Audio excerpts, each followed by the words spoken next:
J'espère que vous allez bien, j'espère que vous vous portez bien. Je voulais vous raconter le plus brièvement possible mon expérience d'hier au tribunal judiciaire, au tribunal correctionnel de Paris, au tribunal judiciaire de Paris. Alors, hier, le 2 décembre 2025, il m'est arrivé une expérience inédite. Inédite. D'ailleurs, ça a été qualifié au cours de l'audience, j'avais une audience classique, traditionnelle. En tant que journaliste, ça nous arrive d'être poursuivis pour diffamation, ça nous arrive de susciter le mécontentement des partis ou des personnes que nous dénonçons, dont nous révélons les méfaits sur la scène publique, etc. Ça, c'est un exercice auquel je suis habitué depuis notre arrivée, depuis notre installation forcée en France, sur le territoire français. Je rappelle que je suis réfugié politique en France depuis octobre 2019 et que je n'ai pas choisi d'être là. J'ai été forcé de quitter mon pays natal, l'Algérie, où je suis algérien, je n'ai pas une deuxième nationalité, je ne prétends pas vouloir devenir binational, je n'ai pas de relation particulière avec la France, si ce n'est des liens culturels. J'aime la langue française, j'aime la francophonie, j'aime la grande littérature française, j'aime la civilisation française, comme beaucoup de francophones algériens, mais je me sens algérien. Je me sens algérien avant tout. J'ai été forcé de quitter mon pays en 2018, début 2019, après avoir été emprisonné arbitrairement en 2018, après avoir été condamné arbitrairement à la prison, après avoir été détenu arbitrairement et après avoir fait l'objet d'une cabale judiciaire et sécuritaire basée sur des motifs purement répressifs et arbitraires. Depuis notre installation en France en 2019, on a eu une série de procès qui ont été intentés contre nous par les dirigeants algériens ou par des acteurs privés liés au régime algérien, au régime Tebboune. On a gagné pratiquement tous nos procès. Pratiquement tous nos procès. Il nous reste quelques procédures qui sont en cours ou en appel. Mais hier, le 2 décembre 2025, j'ai fait l'objet d'une procédure inédite. Je m'explique. Nos procès se déroulent essentiellement au niveau de la 17e chambre du tribunal correctionnel de Paris. La 17e chambre, c'est une chambre spécialisée dans les affaires de délit de presse.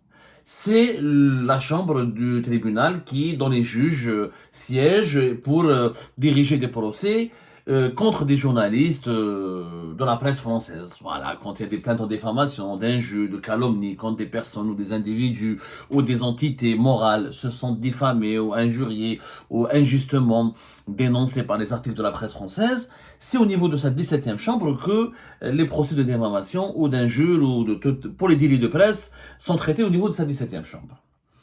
Je suis un habitué de la 17e chambre puisque nous avons eu pas mal de procès qui se sont déroulés devant la 17e chambre et que nous avons gagné encore une fois pour la majorité de ces procès. Et nous avons affronté nous avons affronté d'anciens ministres algériens, nous avons affronté des sociétés internationales comme la société Eni qui est liée au régime algérien. Le verdict de l'affaire Eni n'a pas été encore rendu, on attend le verdict pour éventuellement prendre connaissance du jugement. On a affronté des hommes d'affaires, on a affronté pas mal de personnes devant la 17e chambre. Des établissements liés au régime algérien comme la BIA, la banque BIA, qui est l'une des plus importantes banques algériennes établies à l'étranger, qui existe en France bien avant que la Banque extérieure d'Algérie n'ouvre ses annexes sur le territoire français, ces nouvelles agences récemment sur le territoire français. Donc on a de l'expérience. On a vraiment de l'expérience en matière de procès pour diffamation et comme on est un média qui dérange, on va dire que il est normal en fait, les véritables journalistes, on évalue leur influence ou leur impact sur l'opinion publique en prenant en considération les réactions de leurs adversaires ou des personnes qu'ils dénoncent. Il est normal et même habituel qu'un journaliste connu, qui a une certaine notoriété, qui dirige un média influent, qui a un fort impact sur la société, la population et sur son lectorat, il est tout à fait normal d'avoir des affaires en diffamation. Tous les grands médias du monde ont des affaires en diffamation. Les médias qui ne dérangent pas, ce sont les médias qui ne sont pas lus, qui sont insignifiants, qui n'ont pas de notoriété, qui n'ont pas d'influence. Ce sont les médias qui ne sont pas poursuivis et qui n'ont pas de procès. Il faut savoir que plus un média a des procès, plus il est connu, il est célèbre, il a de l'impact, surtout quand on est un média engagé d'investigation qui traite de l'actualité algérienne et qui travaille ou qui lutte ou qui dénonce un régime dictatorial et autoritaire, pour ne pas dire criminel comme le régime algérien, criminel du point de vue de ses pratiques liberticides, de ses atteintes répétitives contre les droits humains et contre les libertés publiques et individuelles. Mais hier, c'était inédit. Pourquoi? Parce que pour la première fois, on nous avait inculpé pour outrage. Outrage à l'ancien ambassadeur d'Algérie en France entre 2020 et 2022, Mohamed Antar Daoud. Mohamed Antar Daoud, effectivement, était ambassadeur d'Algérie. Il a été nommé en octobre 2020. Il a été relevé de ses fonctions vers fin de l'année 2022. C'était, je crois, c'est décembre 2022, voilà. Ah, même pas décembre, vers juillet, voilà. Il a été limogé en décembre 2022, voilà. Décembre 2022. Donc, on nous avait inculpé d'outrage. Ce qui est du jamais vu, hein. Moi, je l'ai jamais vu. J'ai demandé à des confrères de la presse française. Tout le monde était étonné. Comment un journaliste peut être inculpé d'outrage? Il peut être inculpé de diffamation, d'atteinte à l'honneur d'autrui, à la considération d'autrui. Ça, c'est des accusations, c'est des procédures classiques. Mais dans la loi française, il y a un article qu'on appelle l'article 37 de la loi du 29 juillet de 1881 sur la liberté de la presse, qui permet à des diplomates étrangers de poursuivre leurs détracteurs pour outrage. L'article 37 parle d'outrage commis publiquement envers les ambassadeurs et ministres plénipotentiaires, envoyés chargés d'affaires ou agents diplomatiques accrédités près du gouvernement de la République. Et il y a une punition d'une amende de 45 000 euros. Quand j'ai été convoqué en décembre 2023 par une juge d'instruction au niveau du tribunal judiciaire de Paris, elle-même, cette juge d'instruction m'avait dit, moi j'ai pas compris pourquoi je vous ai convoqué. Elle-même elle me l'a dit, elle m'a dit, moi-même j'ai averti le parquet que le délit d'outrage public envers un dirigeant étranger n'a pas de sens, d'autant plus que la France avait abrogé un article contesté et dénoncé par la Cour européenne des droits de l'homme. C'était récemment, je crois, en quelle année? C'était récemment, en 2022, en 2024, non, 2016, excusez-moi, en 2016, voilà. En 2016, la France avait été contrainte par la Cour européenne des droits de l'homme, qui a condamné la France en 2002, en 25 juin 2022, pour abroger un article qui était bizarre et qui pesait énormément et qui menaçait énormément la liberté d'expression en France. Il faut savoir que la France n'est pas un pays non plus parfait. Voilà, on nous reproche de ne pas critiquer souvent la France. Moi, je suis réfugié politique en France et j'avoue que la France est un pays très connu, très respectable, qui respecte suffisamment les libertés publiques et individuelles, mais c'est pas un pays parfait. Il y avait un article, l'article 36 de la loi sur la liberté de la presse, la loi du 29 juillet 1981, qui interdisait, qui punissait l'offense commise publiquement envers les chefs d'État étrangers, les chefs de gouvernement étrangers et les ministres des Affaires étrangères d'un gouvernement étranger. Donc les journalistes français ça a été modifié c'est en vigueur depuis 2022, entre 2004 et 2002. Il y avait une grosse polémique en France parce que cet article existait depuis longtemps et la Cour européenne des droits de l'homme avait demandé définitivement de l'abroger.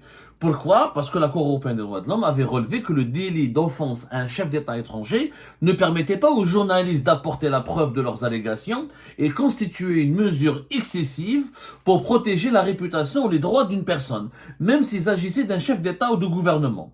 La Cour européenne des droits de l'homme, qui est l'instance judiciaire supérieure de l'Union européenne et qui contrôle les appareils judiciaires de tous les pays membres de l'Union européenne et qui peut intervenir pour demander aux justices, aux autorités judiciaires des pays de l'Union européenne de corriger des décisions ou de supprimer des mesures qui pourraient être contraires à la Charte européenne des droits de l'homme. Donc, elle avait condamné l'État français, elle avait demandé d'enlever ce délit d'outrage public à un chef d'État étranger parce qu'il porte atteinte à la liberté d'expression. Il porte atteinte à la liberté d'expression. Un journaliste, européen établi en Europe ou établi en France, a le droit de critiquer, de critiquer, de critiquer, y compris avec beaucoup de virulence, un chef d'État étranger, sans qu'il puisse être jugé pour outrage. C'est comme si demain, on va juger tous les journalistes français qui accusent Poutine d'être un criminel, ou qui accusent Poutine d'être un criminel de guerre, ou d'être un dictateur, ou d'être un corrompu. Donc Poutine pourrait donc déposer plainte contre l'ensemble, à travers l'ambassade de Russie en France, contre l'ensemble des journalistes français. Ça pourrait donc, on aurait pu les inculper si la France n'avait pas abrogé cet article 36 de la loi du 29 juillet 1881 sur la liberté de la presse. Ils auraient pu être donc jugés pour offense publique ou outrage public envers un chef d'État étranger. La France a été donc contrainte par la Cour européenne des droits de l'homme d'abroger tout cela, et ça n'avait pas de sens. Et heureusement que la Cour européenne des droits de l'homme, elle est là, donc la France reste pas un pays parfait. C'est pas un pays parfait, je le dis encore une fois. Mais, si on a abrogé l'offense envers un chef d'État étranger, dans la loi française, il y a toujours le délit d'offense ou d'outrage public envers un ambassadeur étranger. Bon, moi, en décembre 2023, j'ai dit à la juge d'instruction, moi, j'ai dit, l'outrage, c'est quand on insulte gratuitement. C'est quand quelqu'un, sur les réseaux sociaux, dans la rue, s'approche d'un ambassadeur, ou l'insulter, le diffamer, le dénigrer, l'injurier. Mais là, moi, je suis journaliste. J'ai fait une enquête journalistique. Nous avons publié des informations détaillées, factuelles, précises. Je ne comprends pas l'accusation d'outrage. La juge d'instruction m'avait dit, moi aussi. Elle ne la comprenait pas, mais elle m'a dit, voilà, j'ai dit au parquet qu'il fallait abandonner les charges, qu'il fallait abandonner cette plainte, était mal formulée, elle n'avait pas de sens. Mais bon, le parquet à l'époque, le parquet du tribunal judiciaire de Paris avait visiblement beaucoup insisté parce que l'ambassade d'Algérie avait alerté le Quai d'Orsay. J'avais compris que les autorités françaises étaient obligées d'enregistrer la plainte de l'ancien ambassadeur d'Algérie en France, Antar Daoud, comme ça, parce que les autorités algériennes, depuis qu'on est établi en France, accusent régulièrement les autorités françaises de nous protéger, de nous accorder un traitement de faveur, de nous accorder une certaine impunité, ce qui n'est pas du tout vrai, puisque on a des procès qui sont justes, qui sont encadrés, des juges qui nous auditionnent, qui nous écoutent, et quand on gagne nos procès, on les gagne sur la base de la bonne foi, ou sur la base de preuves suffisamment de preuves matérielles, de preuves journalistiques que nous avons présentées pour étayer nos articles et pour démontrer et prouver la justesse et la véracité de nos affirmations. C'est un état de droit la France. Personne n'est au-dessus des lois. Nicolas Sarkozy, l'ancien président français, il a été emprisonné, il a été jugé. Donc, je crois pas que les juges français qui ont été intraitables avec Nicolas Sarkozy vont protéger Abdou Samar. Mais c'est pas grave. Cette plainte était particulièrement spéciale. Donc voilà, j'ai passé mon audition avec la juge d'instruction, j'ai dit ok, puisque il y a outrage, j'aimerais bien aller au tribunal, qu'on m'explique comment, moi journaliste, j'ai outragé un ambassadeur, notamment l'ambassadeur d'Algérie. Le procès a été a été programmé pour demain, hier le 2 décembre, on est parti en audience de fond, on a fait l'audience et j'ai expliqué clairement, donc l'ancien ambassadeur d'Algérie, M. Antar Daoud, qui n'était pas présent. De toute façon, durant tous nos procès, personne n'a été présent pour nous affronter, sauf Lazarhani. Lazarhani, l'ancien ministre des Transports, qui a été présent au tribunal judiciaire, au tribunal correctionnel de Paris pour nous affronter.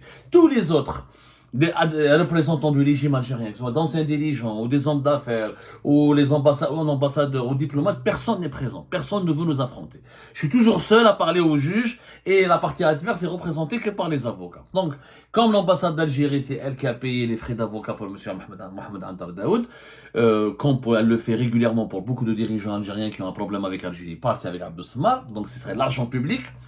Toutes ces procédures, c'est de l'argent public, c'est les caisses de l'ambassade d'Algérie. Ils ont pris un grand cabinet basé dans le 17e. Ils prennent que des grands cabinets, que des grands cabinets. C'est-à-dire que les frais d'avocat, minimum, c'est 15 000, 10 000 euros, entre 10 000 et 30 000 euros. Minimum. Donc, ils payent 10 000 à 30 000 euros à chacune des procédures qui est lancée à notre rencontre. Et qu'ils perdent toujours, comme la BI a perdu, comme le Sarhani a perdu, comme beaucoup d'entre eux ont perdu, comme Ben Ammar, l'homme d'affaires, il a perdu en 2019, comme Anis Rahmani, il a perdu, comme récemment Ben Cheikh, le patron de la police algérienne, avait lancé une procédure contre nous, il avait perdu, elle a été invalidée parce qu'il y avait un vice de forme et la plainte n'était même pas bien formulée. Ils payent 30 000, 40 000, 20 000, des gros cabinets parisiens. Et à la fin, ils savent même pas formuler des plaintes et les procès, ils les gagnent pas. Parce que encore une fois, quand nous diffusons nos articles, on a des preuves, on a les éléments de bonne foi, on a les informations qui démontrent qu'on a eu raison, on a tous les faits, on fait des enquêtes et on fait un travail sérieux. Et on fait un travail journalistique sérieux, contrairement au régime algérien qui, lui, condamne à mort les journalistes, emprisonne, réprime la liberté de la presse, empêche les journalistes de s'exprimer et condamne qu'un journaliste comme Christophe Glaise à 7 ans de prison ferme pour des messages sur WhatsApp. Mais bon. Alors, pendant le procès, on a expliqué hier que moi, Antar Daoud, la procureure, mon avocat avait signalé que c'était un fait rare. On n'a jamais vu devant la 17e chambre du tribunal correctionnel de Paris une affaire d'outrage à un ambassadeur étranger. La procureure de la République elle-même, lors de son intervention, elle a reconnu que c'était un fait rarissime, pas un fait rare. Elle a parlé de fait rarissime, c'est-à-dire je suis vraiment un cas rare. C'est très rare où des juges français jugent un journaliste étranger pour outrage, pour des délits d'outrage envers un ambassadeur étranger. La diffamation, oui. Injure, oui. Et après, on discute du fond. Mais outrage, même la procureure de l'audience d'hier, elle ne l'a jamais vu. Elle a dit fait rarissime. Ça veut dire qu'elle l'a rarement vu. Et je ne crois pas qu'elle l'avait vu. Je ne crois pas qu'elle a déjà relevé un tel cas. Donc moi, je m'explique, on pose des questions. J'explique que M. Mohamed Antar Daoud, on a fait 3 articles sur lui, de janvier à mars 2024. On nous reproche, il considère que c'était de l'outrage parce qu'on l'a traité de hors-la-loi, parce qu'on l'a traité despote, parce qu'on l'a traité de véritable, d'un véritable amateur. On a parlé de véritable amateurisme. Ils ont pris 6 passages,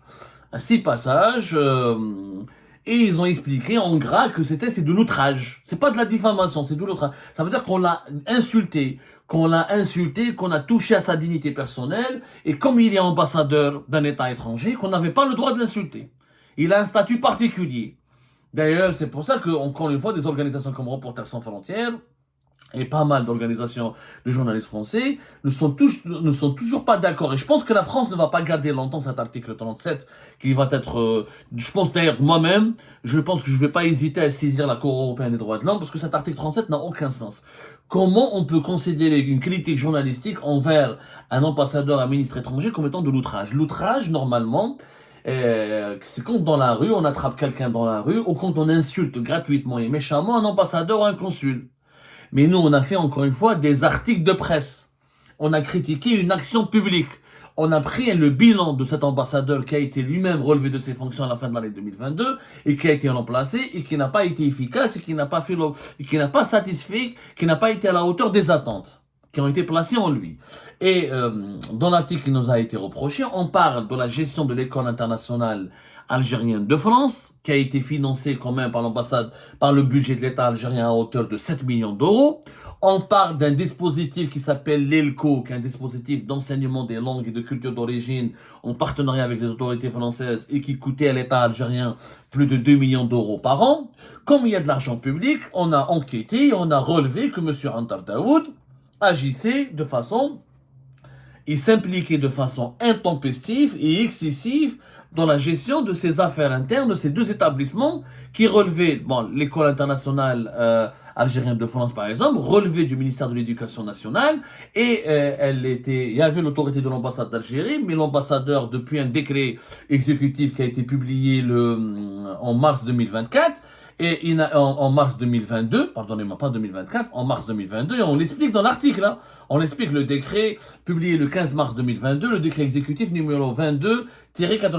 Et on explique que dans ce décret, il y a l'article 12 qui dit que, globalement, je résume pour ne pas m'attarder, que l'encadrement pédagogique des établissements scolaires qui relèvent et qui ont été rattachés à l'ambassade d'Algérie en France, l'encadrement pédagogique et le fonctionnement de ces établissements ne relèvent pas de l'autorité de l'ambassadeur ou des dirigeants de l'ambassade. L'ambassade, elle est là pour financer, pour accorder les financements, pour faciliter le fonctionnement de ces établissements comme l'École internationale algérienne de France ou comme par exemple le dispositif de l'ELCO. Sauf que Antar Daoud, réalité, il voulait placer des amis à lui, il voulait imposer des recrutements complaisants, il voulait imposer des proches à lui au sein de ces établissements. Pourquoi? Parce qu'à l'école internationale française algérienne de France, on paye, et c'est des salaires en euros, c'est des prises en charge, c'est des primes en devises, et nous avons, comme nous l'avons démontré au cours de notre enquête, je vous donne même la date quand elle a été publiée. Ça a été publié, voilà, l'enquête révélation, l'exil doré des proches de la nomenclatura algérienne à Paris. Ça a été publié le 17 décembre 2021. On a expliqué comment cette école internationale algérienne en France, qui est financée à hauteur de 7 millions d'euros par les budgets de l'État algérien, comment elle sert à placer, comment elle est utilisée comme un tremplin par les enfants des généraux et des dirigeants algériens qui obtiennent des postes au niveau de cette école alors qu'ils n'ont rien à voir avec l'enseignement, avec la pédagogie. Ils sont payés en euros, ils sont des salaires en devises, des primes en devises, et c'est comme ça qu'ils obtiennent des cartes de séjour ou des titres de résidence en France. On a enquêté, on a donné des noms, on a donné des chiffres, on a donné des détails. D'ailleurs, on n'a pas été poursuivi sur la base de cet article, comme on n'a pas été poursuivi sur la base d'une autre enquête qu'on a fait sur le dispositif de l'ELCO, qui est aussi financé par l'État algérien et qui a été dirigé longtemps par le fils de l'ancien président du Sénat algérien, du Conseil de la Nation, Salah Goudjil, son fils Mohamed Goudjil. On a tout dénoncé, chiffres à l'appui, preuves à l'appui, faits à l'appui. Mais aucune plainte là-dessus. Pas de mise au point. Alors que nous on avait contacté l'ambassade d'Algérie et le personnel de ces établissements sur lesquels nous avons enquêté, mais l'ambassadeur algérien Mohamed Antar Daoud avait estimé qu'il était outragé. Pourquoi? Parce qu'il n'a pas supporté qu'on le traite d'incompétent, d'amateur, de despote et de hors-la-loi. J'ai expliqué au juge que quand un fonctionnaire d'un État n'applique pas un décret public du gouvernement pour lequel il travaille, il devient hors la loi. Très simple. Est-ce que ça c'est de l'outrage? En réalité, c'était un procès vraiment bizarre. Très bizarre. Où les juges étaient gênés, la procureure était gênée, l'assistance était gênée. Personne n'avait rien compris à cette procédure. Naturellement, on se plie avec beaucoup de plaisir et beaucoup de disponibilité aux auditions, aux audiences des procès qui sont intentés contre nous. Mais j'ai bien compris qu'hier, on est devenu un cas rarissime, comme l'a dit la procureure de la République. Hier, grâce à Mohamed Antar Daoud, qui donc a recouru les actions judiciaires contre nous, bien sûr, grâce à l'argent de l'ambassade d'Algérie en France. D'ailleurs, je l'ai dit au passage, si l'ensemble des frais qui ont été débloqués par l'ambassade d'Algérie ont été consacrés au financement d'une polyclinique, au financement d'un projet caritatif, au profit. C'est-à-dire l'argent qui a été utilisé pour payer les avocats parisiens contre nous, on aurait facilement pu l'utiliser pour faire une polyclinique pour les cancéreux, les femmes enceintes, des wilayas les plus lointains de l'Algérie, où les femmes accouchent par terre, où les cancéreux meurent parce qu'ils ne trouvent pas de médicaments. Mais passons. En fait, en soi, ces poursuites débiles sont en soi une dilapidation de l'argent public. Pourquoi c'est des poursuites débiles? Parce les autorités algériennes n'ont jamais voulu répondre à nos questions, jamais voulu répondre à nos demandes d'entretien, jamais adressé une mise au point, ou une mise en demeure, ni un droit de réponse. Jamais. Ils payent des grands avocats pour juste nous emmerder. C'est des procès bâillants. On parle de procès bâillants, c'est-à-dire c'est des procès pour bâillonner la presse. On multiplie les actions judiciaires contre nous dans la mesure où on espère que voilà, des procédures bâillons, des procès bâillons, dans lesquels on espère mobiliser les autorités judiciaires et les tribunaux pour nous faire taire, pour nous obliger à dépenser notre argent, parce que les avocats c'est pas gratuit en France, parce qu'il faut le savoir, et donc pour nous faire taire, pour nous obliger à ne pas continuer à faire du journalisme indépendant, et pour nous intimider, nous menacer, et pour nous empêcher de faire notre travail de journaliste. C'est cause perdue, c'est peine perdue, parce que nous n'avons jamais abandonné, depuis qu'on est là en France, depuis 2019, ça fait 6 ans que je suis réfugié politique en France, Algérie Part n'a pas cessé de fonctionner, les révélations n'ont jamais cessé, les enquêtes n'ont jamais cessé, les dénonciations n'ont jamais cessé, et elles ne cesseront pas. Et elles ne cesseront pas. Et même si les autorités judiciaires françaises peuvent se montrer complaisantes, parce que moi j'ai bien compris, je l'ai dit à la juge, Je l'ai dit au juge hier, je lui ai dit que j'ai compris que cette plainte a été acceptée juste pour faire plaisir à l'ambassade d'Algérie en France, sinon l'Algérie ne va pas collaborer avec les autorités judiciaires françaises, ne vont pas délivrer des laissez-passer consulaires, ne vont pas échanger d'informations sur les dossiers de coopération judiciaire, donc les autorités judiciaires françaises sont obligées d'emmerder ou d'assurer ou de prendre en considération les plaintes des autorités algériennes contre les opposants algériens en France. Ça, je le comprends. La France a des intérêts, je le comprends, sachant que moi je suis sous la protection de la Convention de Genève, hein, c'est une convention internationale. C'est-à-dire que la France ne m'a pas donné de cadeau. Il y a une convention internationale qui oblige la France à me donner le statut de réfugié politique. Mais encore une fois, il y a la Cour européenne des droits de l'homme, il y a des droits en Europe, il y a des conventions internationales. Hier, on est devenu un cas rarissime. Ce qui démontre l'acharnement des autorités algériennes contre nous. Cet acharnement du régime algérien contre Algérie par Abdel Samad, votre serviteur, a fait de nous, ça nous a permis de devenir un cas rarissime. Après avoir utilisé toutes les procédures de diffamation et d'injures, etc., ils n'ont pas réussi. Les autorités algériennes utilisent maintenant une procédure complètement abracadabresque, outrage. Donc on n'a pas le droit. Ça veut dire que maintenant, tous les magasins. D'ailleurs, pourquoi l'outrage n'a pas été utilisé par l'ambassade d'Algérie contre la presse française?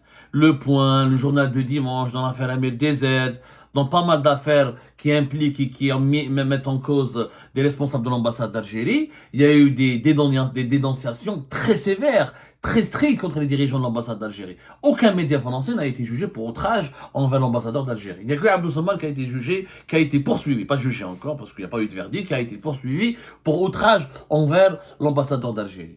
Ce qui signifie, encore une fois, il y a un acharnement. Les autorités algériennes sont prêtes à payer des millions d'euros, tous les cabinets d'avocats possibles et imaginables en France, pour nous faire taire, pour nuire à notre liberté, pour nuire à notre indépendance. Elles ne réussiront pas. Parce qu'au-delà du droit, il y a une vérité qui finira toujours par triompher. Et en France, comme en Europe, il y a des droits qui garantissent la liberté d'expression. Et je suis désolé, critiquer un ambassadeur, dénoncer son mauvais bilan, critiquer ses actions, et son amateurisme et son inefficacité, ça n'a absolument aucun lien on lui a jamais porté, ça ne porte pas préjudice à son honneur, ni à sa considération, ni à sa personne. Nous attendons le verdict, nous vous tiendrons au courant des contenus de ce verdict et je vous dis merci pour votre soutien, merci pour le soutien que vous nous manifestez et pour la solidarité que vous nous manifestez avec nous à notre égard à chaque fois que nous vous sollicitons.